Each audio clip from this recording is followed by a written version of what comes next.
രണ്ടുപേരും നമ്മുടെ കൊളീഗ്സ് ആണ്, നമ്മുടെ ഫ്രണ്ട്സ് ആണ്. പക്ഷെ ഇദ്ദേഹം അത് ചെയ്യില്ല എന്നൊരു വിശ്വാസമാണ് എനിക്ക് അന്നും ഇന്നും. അത് ഞാൻ എവിടെ ഓപ്പണായിട്ട് പറഞ്ഞിട്ടുള്ളൊരു വ്യക്തിയാണ്. അപ്പോൾ അത് തന്നെയാണ് എനിക്കതിൽ സന്തോഷമുണ്ട്. എന്ന് വെച്ചിട്ട് ഞാൻ നടിക്കൊപ്പം അല്ല എന്നല്ല അതിൻ്റെ അർത്ഥം. മനസ്സിലായില്ലേ? ഇപ്പം നമ്മൾ വിധിക്കുന്നത് പോലെ അല്ലല്ലോ, ഇത് കോടതി തീരുമാനിച്ചിട്ടുള്ളൊരു കാര്യമല്ലേ. അതിനെ നമ്മൾ റെസ്പെക്റ്റ് ചെയ്യണം. കോടതി വിധിയെ അംഗീകരിക്കുന്നു. നമ്മളെന്തായിരുന്നോ വിചാരിച്ചത് അത് തന്നെ വന്നതിൽ നമുക്ക് സന്തോഷമുണ്ട്. ഇനി മറിച്ചായിരുന്നെങ്കിൽ തീർച്ചയായിട്ടും ആ കോടതി വിധിക്കൊപ്പം തന്നെ നമ്മൾ നിന്നേനെ. അത്രേ ഉള്ളൂ. ഓക്കെ, എൻ്റെ വണ്ടി എവിടെയുണ്ട്. നടി ലക്ഷ്മിപ്രിയയുടെ പ്രതികരണമാണ് നമ്മൾ കണ്ടത്. ഷാബാസ് നമുക്കൊപ്പം. ഷാബാസ്, ലക്ഷ്മിപ്രിയ അടക്കമുള്ള ആളുകൾ നേരത്തെയും സമാന പ്രതികരണങ്ങൾ നടത്തിയിട്ടുള്ളവരാണ്. ഇപ്പോൾ വിധി വന്ന ശേഷം ദിലീപിനെ കണ്ട ശേഷമുള്ള പ്രതികരണമാണോ ഇത്?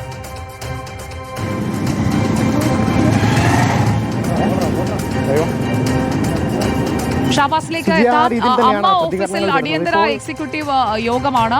പ്രസിഡന്റ് ശ്വേതാ മേനോൻ അടക്കമുള്ളവർ പങ്കെടുക്കുന്നുണ്ട്. വിധിയുടെ പശ്ചാത്തലത്തിൽ ഭാവി നടപടികളാണ് അവിടെ ചർച്ചയാകുന്നത്. ഇപ്പോൾ ലക്ഷ്മിപ്രിയയുടെ ഓഫീസ് ബെയറായ ലക്ഷ്മിപ്രിയയുടെ പ്രതികരണം നമ്മൾ കണ്ടു.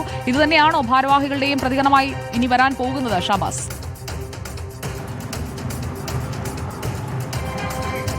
സുജിയ, ആ രീതിയിൽ തന്നെയാണ് ചർച്ചകൾ അകത്ത് നടക്കുന്നത്. ഈ നടിയെ ആക്രമിക്കപ്പെട്ട കേസിൽ ദിലീപിനെ വെറുതെ വിട്ടതിന് പിന്നാലെയാണ് ഒരു അടിയന്തര എക്സിക്യൂട്ടീവ് യോഗം ഈ അമ്മ ഓഫീസിൽ ചേരുന്നത്. സാധാരണ നടക്കാറുള്ള യോഗമാണെന്ന പ്രതികരണമാണ് അവരിൽ നിന്ന് വരുന്നതെങ്കിലും ഈ കേസിലെ വിധി ചർച്ചയാകുന്നുണ്ട് എന്നാണ് മനസ്സിലാകുന്നത്.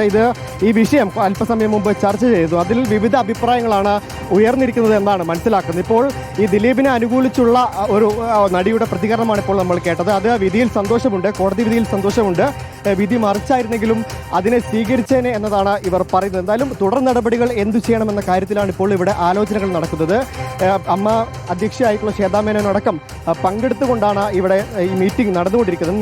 നിയമം നീതിയുടെ വഴിക്ക് നീങ്ങട്ടെ, അമ്മ കോടതിയെ ബഹുമാനിക്കുന്നു എന്ന പ്രതികരണമാണ് അല്പസമയം മുമ്പ് അവർ ഫേസ്ബുക്കിലൂടെ പങ്കുവച്ചിരുന്നത്. എന്തായാലും ഒരു ഘട്ടത്തിൽ ദിലീപിനെ പുറത്താക്കിയതിനു ശേഷം തിരിച്ചെടുക്കാനുള്ള നീക്കങ്ങളൊക്കെ മുൻപ് 8 വർഷം മുൻപ് അമ്മയിൽ നടന്നിരുന്നു. അന്ന് വലിയ കോലാഹലങ്ങളൊക്കെ അത് വഴിവെച്ചിരുന്നു. അപ്പോൾ ഈ ഘട്ടത്തിൽ ദിലീപിനെ കോടതി വെറുതെ വിട്ട ഘട്ടത്തിൽ എന്തായിരിക്കും അടുത്ത നീക്കങ്ങൾ, ഏത് തരത്തിൽ വേണം അതിൻ്റെ അടുത്ത തുടർ പ്രതികരണങ്ങൾ എന്ന കാര്യത്തിലടക്കം ഇപ്പോൾ അകത്ത് ചർച്ച നടന്നുകൊണ്ടിരിക്കുകയാണ്. എന്തായാലും ഈ ദിലീപിനെ കോടതി വെറുതെ വിട്ടതിന് പിന്നാലെയാണ് അമ്മ ഓഫീസിൽ ഒരു അടിയന്തര എക്സിക്യൂട്ടീവ് യോഗം പ്രസിഡന്റ് ശ്വേതാ മേനോനടക്കം വിളിച്ചു ചേർത്തിരിക്കുന്നത്. എന്തായാലും വൈകാതെ തന്നെ ഇതിന്റെ തുടർ തീരുമാനങ്ങൾ അറിയുമെന്നാണ് പ്രതീക്ഷിക്കുന്നത്. സുജയ, ഓക്കെ, ഷാബാസാണ് വിവരങ്ങൾ നൽകിയത്. ഭാവി നടപടികൾ ചർച്ച ചെയ്യാൻ ഇനി കുറ്റവിമുക്തനാക്കിയ ദിലീപിനെ അമ്മയിലേക്ക് തിരികെ കൊണ്ടുവരുന്ന ഒരു പ്രഖ്യാപനം ആയിരിക്കുമോ ഉണ്ടാവുക?